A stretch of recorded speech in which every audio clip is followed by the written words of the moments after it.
Today's episode is brought to you by HERdacity. HERdacity is a nonprofit inspiring confidence in women to achieve their professional goals. For resources, networking opportunities, and a strong community of women, visit HERdacity.org to learn more. Welcome to HERdacious, a podcast for audacious women.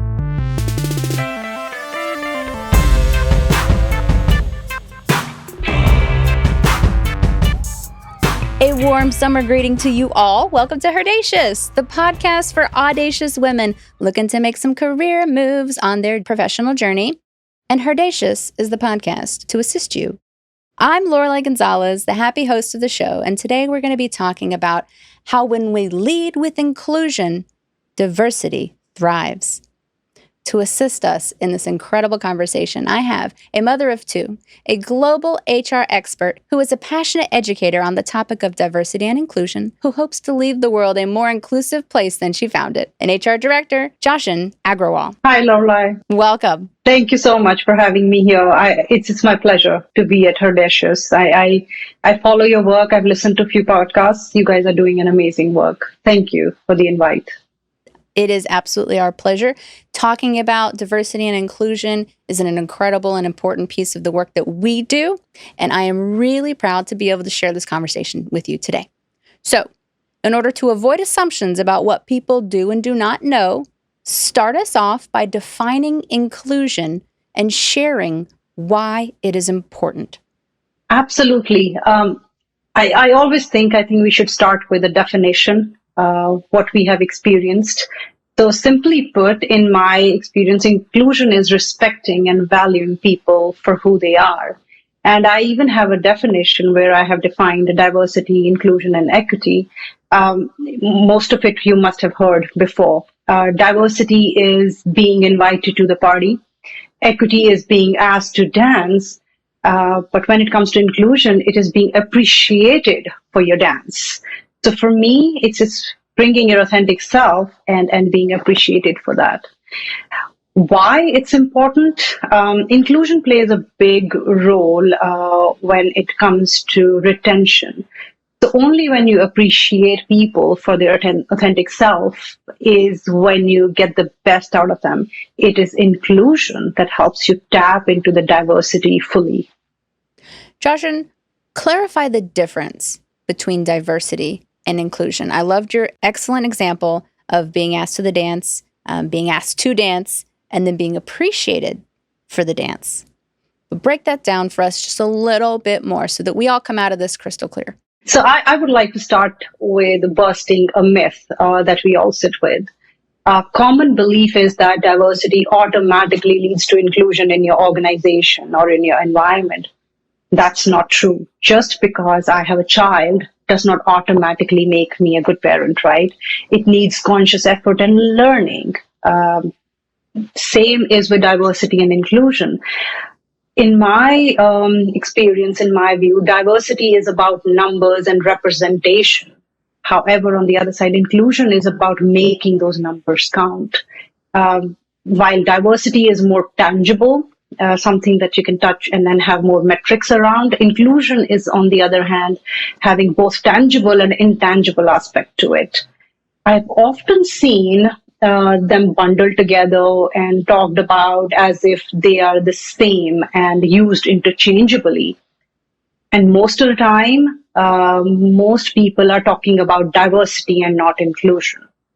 So while I think it's good because we are starting the conversation, we are having these conversations, and I really appreciate that organizations are doing this, but it is now important for the organizations to evolve beyond diversity conversations and start talking about inclusion, because that is where the magic happens. Right.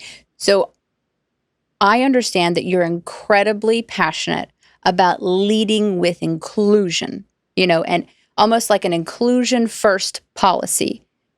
And in your experience, the diversity will come after that.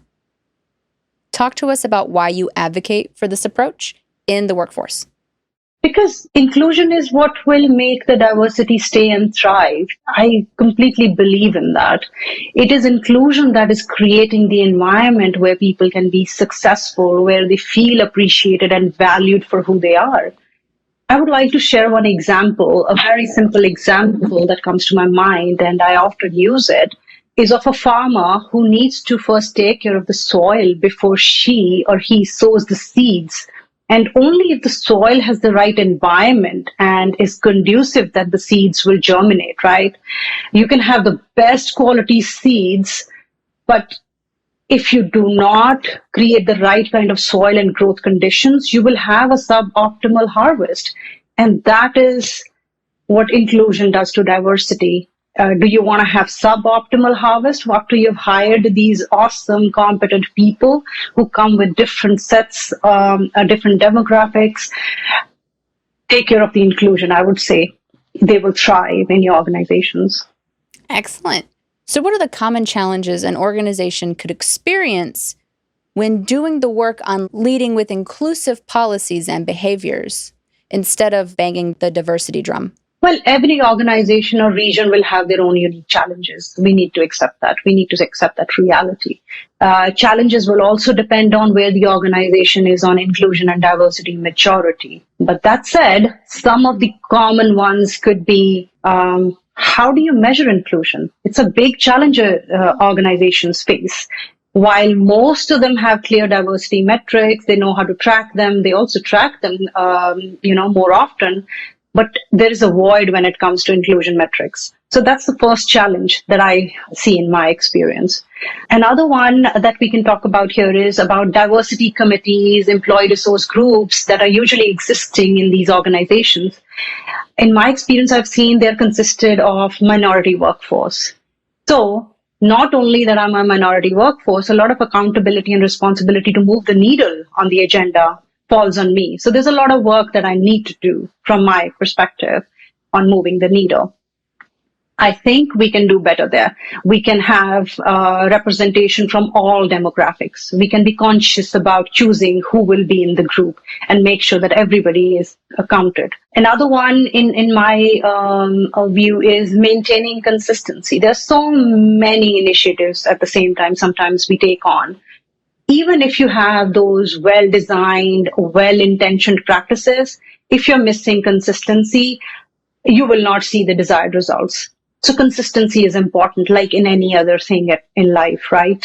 And one more that I can talk about is true buy-in from the existing workforce. You might think that you have the best initiative, best policy, best strategy put together because, you believe in that. But if it is not really, bought in by your employee workforce, the interpersonal dynamics between people, the microaggressions that happen on day-to-day basis will not go away. So you really need to keep a tab on, are your existing workforce or your workforce is buying into these initiatives that you've put together?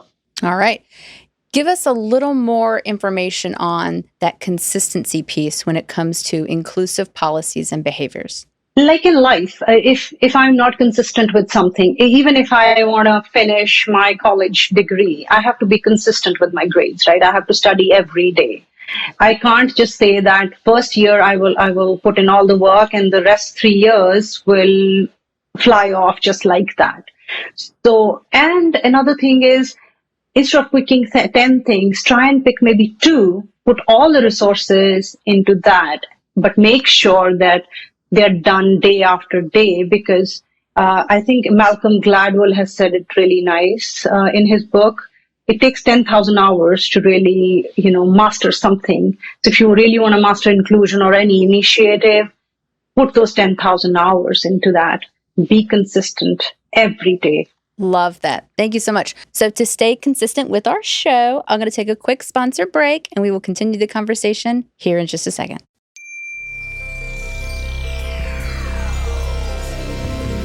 Hi, Barbie here from Moonray, husband and wife indie pop duo. If you enjoy the intro music, we invite you to listen to our debut EP, Honeymoon, streaming now on all platforms.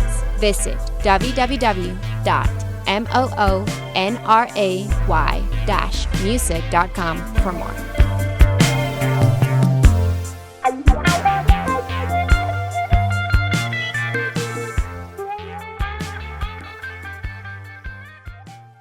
And we're back talking with Jashn Agrawal about leading with inclusion. Jashn, this is a female-centered podcast about professional growth and development. Help us identify some of the, women-specific inclusivity challenges that often exist in the workplace. Absolutely, HERdacious, right? I love the name. So HER. Let's focus on women-specific inclusivity challenges here. Work on gender parity has been on the way, and we are all aware of that. But still, on day-to-day basis, women face many challenges when it comes to inclusion at their workplace. Let's talk about this first one. I think that will come easily to anybody. I even do not need to say that. It's about promotions. It's about not being promoted to leadership position as much as you would like women to be promoted, not being in board positions. For centuries, women have had to work twice as hard as men. We all know that. There are so many examples. Personally, this should give us an edge. However, at workplace, this is interpreted as our inability to give it our all because of our competing priorities. It's a perception mindset that it's been created, and we think that because women have children at home to take care of, because she has become a mother, or because she has taken a maternity break, or she's going to go on a maternity break, it's okay to postpone her promotions for later years when she gives everything to work. But it's never going to be the case. Women have always taken more of household chores or more share of child care or elder care. And pandemic has been a great example. Google it and you will find so many researches and studies done around in the last year. 80% of the workforce that has been laid off in 2020 during the pandemic because of any reason you can think of, maybe business went down due to the pandemic or any other reasons. Out of that, 80% are women and more percentages of women of color. Yeah. It's perception, right? Because not only perception, because they are taking care of their children and elder people or people who got sick during COVID at home. It's reality. But how do organizations need to take care of this if they want to retain these wonderful women leaders or future leaders? They need to re-look at this. They really need to change their mindset. The top leadership has to really change their mindset about how they look at women. They should look at this as a strength. They should not look at it as a weakness. There's a study that's out there by McKinsey. It was an article was posted in September 2020. It's called Women in the Workplace 2020. They say, and I will quote, despite gains for women in leadership, the broken rung was still a major barrier in 2019. For the 6th year in a row, women continue to lose ground at the first step up to a manager position. Are you kidding me? Up to a manager. First promotion only is so tough for you. You will do the catch up entire career, right? Even if your first promotion is late, you're going to be late to everybody. Yeah. So, or every other promotion. Other people or men have already, they're ahead of you. So that's one challenge. What about the men on that one? Men are in a better position, like always. So they're, for every 100 men promoted to manager position, only 85 women were promoted. And if now you ask me about minority, 58 Black women versus 71 Latinas were promoted.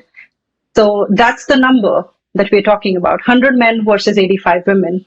So they're already ahead of us. It's a big gap. Despite multiple studies showing that organizations having women in leadership roles take better and balanced decisions, many a times women are assumed to be emotional or lacking what it takes to take tough decisions. And somehow this, again, perception reduces their chances to vertical career growth. See these examples of these awesome leaders of the world, like our Prime Minister in New Zealand. She did great in the pandemic. Or see how Germany was led by their leader. Oh, yeah. I think the stats show that countries with female leaders did better on average during the pandemic than countries with male leaders. Absolutely. So we have numbers showing where women have taken those positions, leadership positions, the people are doing better, even if it is a country or an organization. So I think it's a perception that we need to break. That's another example I can think of. One more inclusivity challenge that women face at work. Pick any organization, and I say any organization. Chances are that you will find more women doing administrative tasks instead of men. For example, taking notes in the meetings, arranging a potluck, arranging a holiday party. You will see more women doing that. And because they are busy in tactical work, instead of being involved in strategic work, they lose out on those promotions because it's strategic work that gets visibility, that gets more weightage when you're considering anybody for a promotion, right? That's the reality. That's the fact. So that is another issue that women face. How do you get out of that? All of us, we need to make conscious effort. If we see a female leader or a female taking notes in the meeting, try and divide that work. Next time, maybe ask someone else, a male, to take those notes. Be conscious about these things. These small things matter. It's like you want to fill a bucket of water, you start with the first drop. You just don't get a bucket full of water just like that. So every drop matters. That's a fantastic analogy. Yeah, so it's this taking notes in the meeting is a drop in that bucket. So I would say that pay attention to these drops, and eventually you will see that more women are flourishing in your organizations. Jashn, your last example about women kind of being pushed into different roles, like these socialized roles of caretaking and support type roles, it's pretty common. And that tends to mean that there are other social expectations and different levels of success, different benchmarks that men versus women have to hit. Have you seen that in your work on inclusive practices and diversity?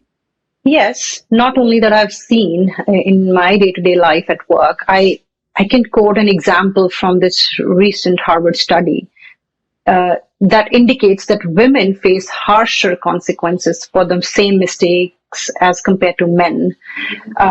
The example that this study has given is that women caught in misconduct were 20% more likely to be fired and 30% less likely to find new employment in the financial services industry.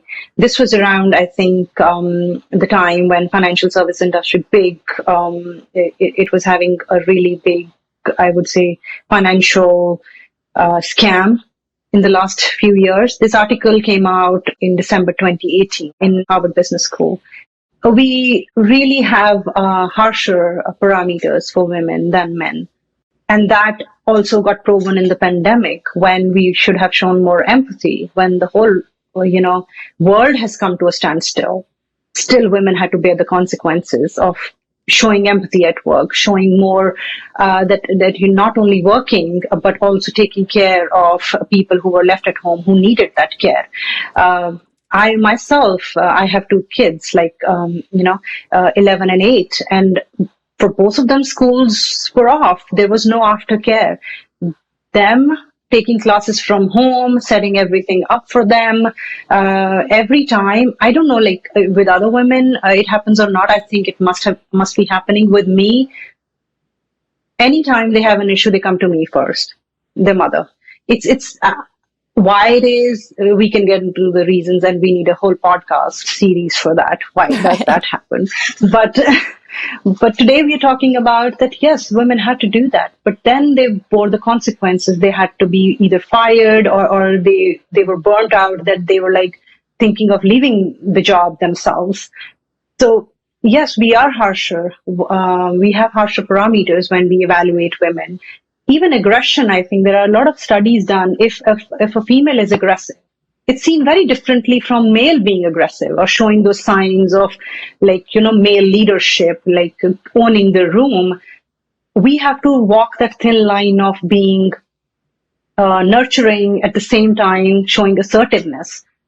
You and I cannot go all out and show our assertiveness and then demand the room or command the room the way a man can.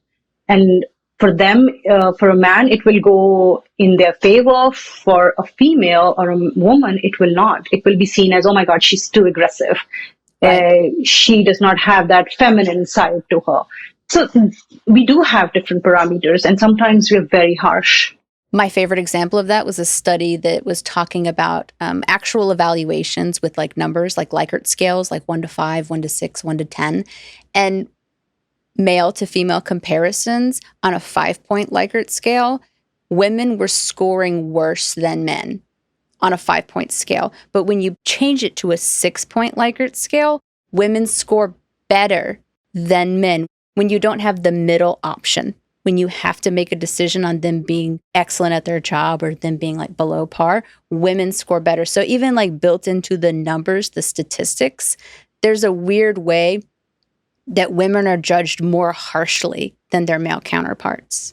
Even though the data shows for a lot of leadership positions, women on average score better than their male counterparts, just like our world leader example from 2020.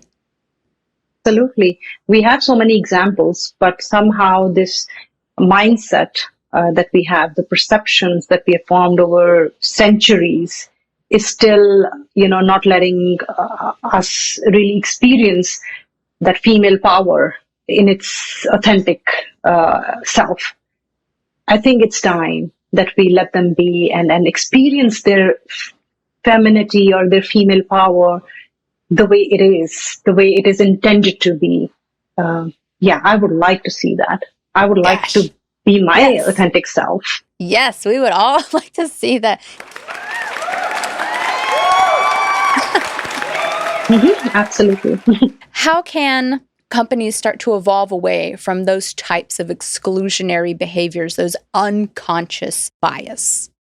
Exclusion is built into our system. It's like if I could buy a Louis Vuitton bag, I feel so exclusive, right? It's like a human nature. If I can have even this much of exclusivity, I feel superior.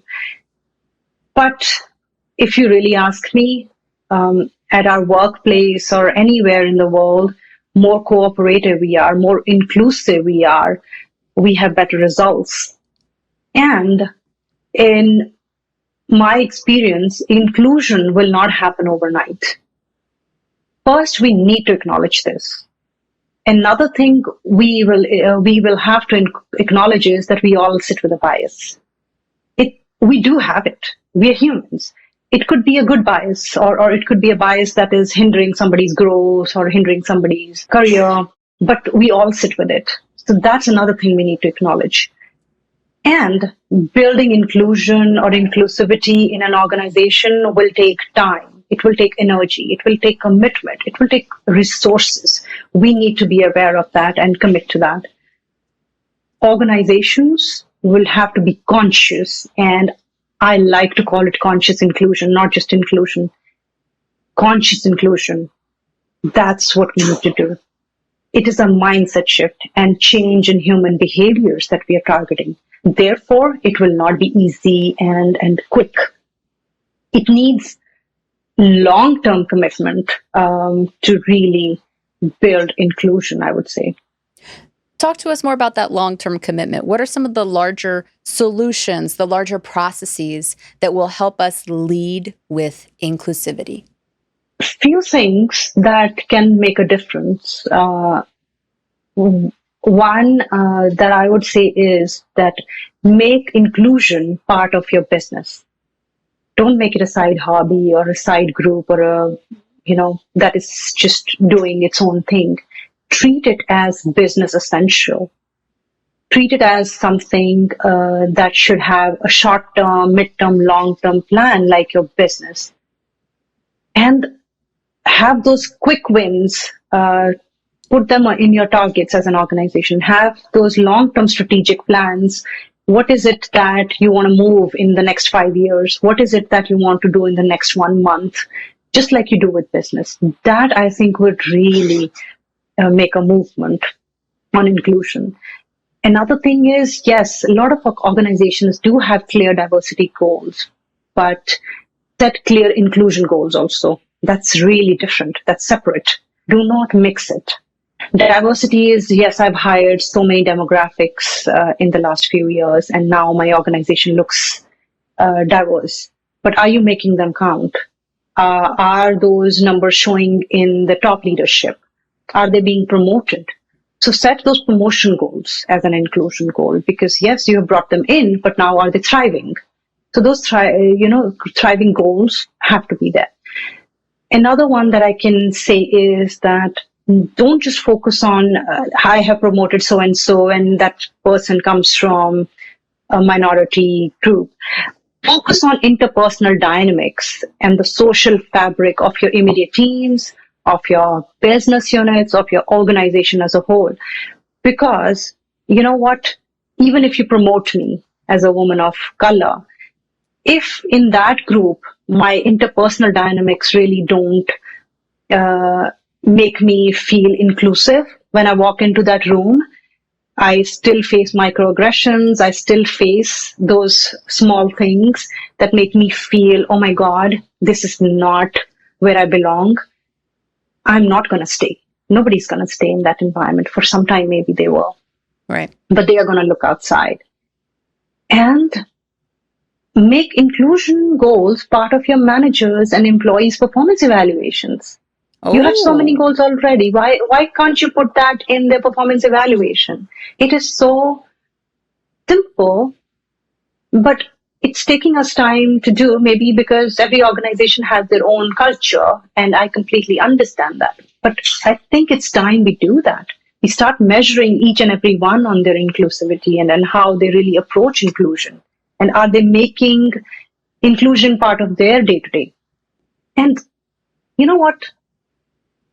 Have this in mind that inclusion is not a sprint. It's a marathon that you're running as an organization. So be patient. It's going to happen because anything I believe you pay attention to consistently starts to move in the direction you want it to, right? It's the consistency, it's the attention. Yeah? It's the intentionality of the action. So magic will happen. Absolutely. The intention.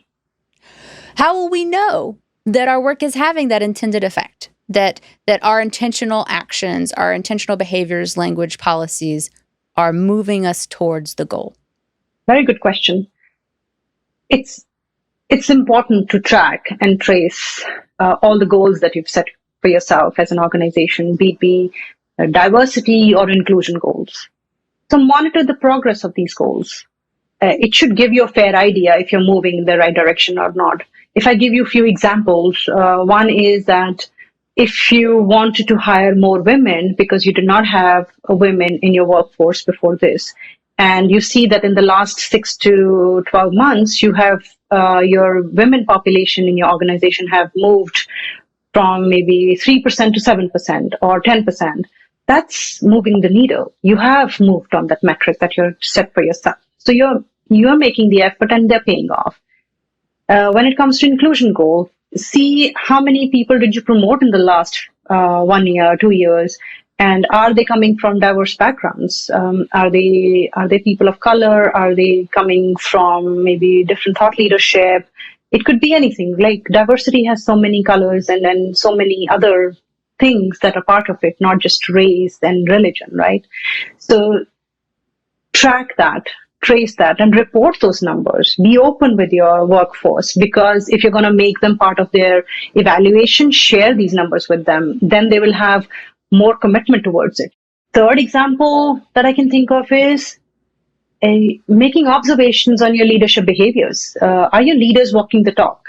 Are they showing the commitment to your inclusion and diversity goals? Is it something that they talk about with their teams? Is it something that they pay attention to on a daily basis?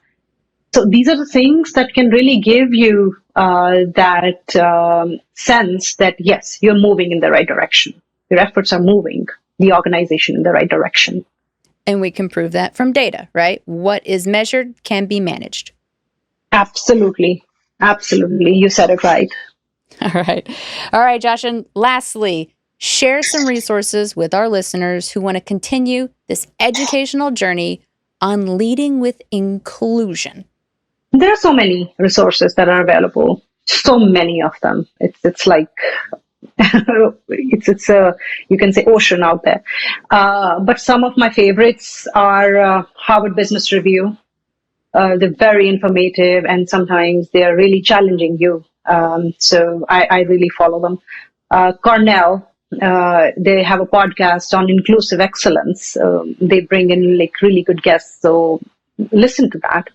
And then McKinsey, Accenture, they have like really good research that they post on DEI. They're really, you can say, putting a lot of things out there that if you read and share it with your teams, that can really enlighten or give you a better perspective or a different perspective on DEI. And then because I'm an HR professional, I also follow Society for HR Management, SHRM. They have a lot of good articles, a lot of good research, and people who share their perspective, HR people. And they have some DEI experts that are out there and then part of this community. I love listening to them. I like listening to them because I think when it comes to DEI, inclusion, diversity, and equity, more than anything else, if you listen, I think you will find your answers sometimes there, or even if not answers, some perspectives that might help you move the agenda forward. Gosh, thank you so much for sharing your perspective with us today. And just like that, it's July, which means United States Independence Day. This U.S. national holiday has evolved into a modern-day celebration of patriotism where we watch fireworks and we barbecue and we wear all sorts of American flag apparel and compromise our livers in our toast to the great nation that we are. So let's try not to forget the reason why we all gather every 4th of July, nor the people who made this holiday and this nation possible. It was July 4th, 1776, that the Declaration of Independence was adopted by the Continental Congress, declaring the 13 American colonies, once subordinate to British rule, independent. Given that we continue to annually commemorate this moment in American history over 2 centuries later, this clearly was no small feat. This remarkable achievement could only come about from a long-standing political revolution, entailing a few events some of you, hopefully a lot of you, might be familiar with, like the Stamp Act, the Boston Massacre, the Boston Tea Party, the ride of Paul Revere, which was multiple people on that ride, not just Paul. He's very famous, though. And the battles of Lexington and Concord. All were events of the American Revolution, which was led by faces of men that we all like to see in our wallets, like Mr. Washington, Mr. Franklin, Mr. Hamilton, Andrew Jackson, etc. But for today's Femme Fact, we're going to learn about one of America's unsung heroines and their contributions to the American Revolutionary War. So in the spirit of independence and reclamation, we will bring war heroine Deborah Sampson out from behind the literal shadows of men and pay tribute to her creative accomplishments. Deborah Sampson was born in 1760 in Plimpton, Massachusetts. Unfortunately, her father bailed on her mother and her 6 siblings when she was very young. Afterwards, Deborah's mother could no longer afford to care for her 7 children and ended up putting them into different households.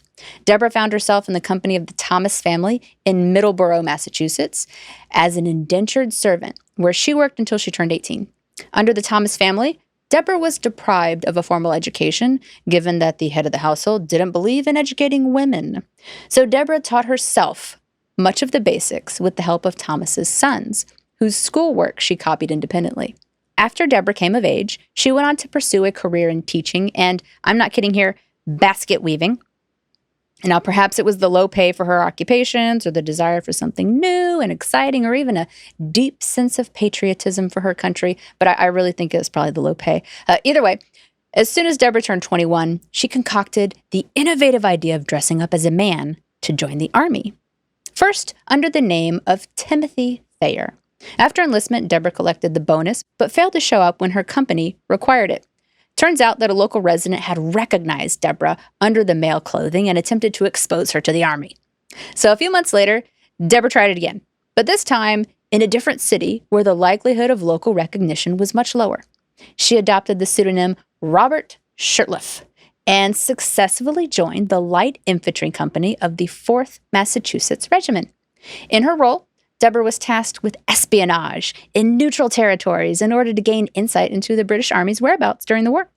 During her numerous missions and incredible adventures, Deborah received musket wounds and sword wounds and all sorts of wildness, and it will come as no surprise that Deborah refused to accept treatment for her wounds by the Army's physician because, she was a she, and if you're trying to check out like a gunshot wound, you might be checking out parts of your body. It is said that she herself extracted a musket ball from her thigh and ended up leaving one embedded in her shoulder. But all good things usually come to an end, and Deborah served nearly 2 years under her alter ego Robert until in 1783 she fell seriously ill during an epidemic, where her fever necessitated medical attention. Naturally, a physician discovered that Robert was not the man they thought she was and reported Deborah's identity. Deborah was honorably discharged in October of 1783 at West Point, where she had been stationed. The following year, Deborah returned to Massachusetts and started a family. A few years later, Deborah petitioned the Massachusetts state legislature to receive back pay for her service in the Army and was successful. She later petitioned for a military pension, citing her shoulder injury as a disability that would qualify her inclusion to the pension list for disabled veterans. Initially, she was denied. But after becoming the first woman in the United States to go on a lecture tour, all about her, Revolutionary War adventures, her second petition in 1805 was successful. Her post-war petitioning efforts made Deborah Sampson the only woman to earn a full military pension from the state of Massachusetts for her participation in the Revolutionary War. And with that, happy belated Independence Day to you all. Keep fighting the good fight for your own individual independence, as you are beholden to no one. And as Deborah showed us many times, even though you might initially fail at something, perseverance can really pay off. Now, Jashn, I really appreciate your perseverance in the DEI space. Clearly, you are bringing lots of power and forward thinking, and we are really grateful that you brought some of that energy to our show today. Thank you so much. I really want to thank you, Lorelei. You reached out, and I really had fun today. So thank you to you and HERdacicious, all the work you guys are doing. Amazing. So thank you so much. Now, if you enjoyed the show, please consider subscribing and following our show. And maybe even share it with a friend who might like a little extra career support on her professional journey. So until next time, I leave you with the words of Flavia Whedon. If one dream should fail and break into 1,000 pieces, never be afraid to pick one of those pieces up and begin again. The end.